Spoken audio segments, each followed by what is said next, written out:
मेरे दिल में साबका अहलिया का एहतराम है। अदाकार फिरोज खान ने तलाक का बाज़ाब्ता ऐलान करते हुए पैगाम जारी कर दिया। पाकिस्तानी अदाकार फिरोज खान ने साबका अहलिया अलीजा सुल्तान के साथ तमाम ताल्लुकात खत्म करने का बाज़ाब्ता ऐलान किया है।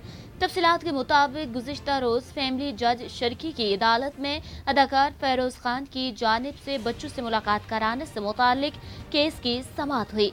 दरखास्त गुजार फिरोज खान अपने वकील के हमरा पेश हुए, जबकि अलीजा सुल्तान अपने बच्चों और SHO गुलिस्तान जौहर के हमरा अदालत में पेश हुई। दौरान समाअत अलीजा ने फिरोज पर तशद्दुद का इल्जाम आयद किया, जबकि अदाकार ने साबका अहलिया के तमाम इल्जामात मुस्तरद कर दिए।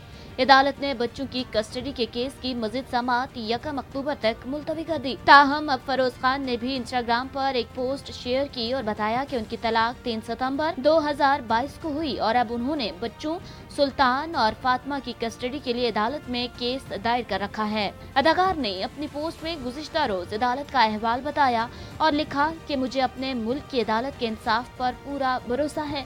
मेरे दिल में साबका अहलिया के लिए एहतराम है, क्योंकि वो मेरे बच्चों की वालिदा हैं। फिरोज खान ने मजीद लिखा कि मैं खौफजदा हूँ और मजीद इस मामले पर बात करने की हालत में नहीं हूँ, क्योंकि केस अदालत में चल रहा है।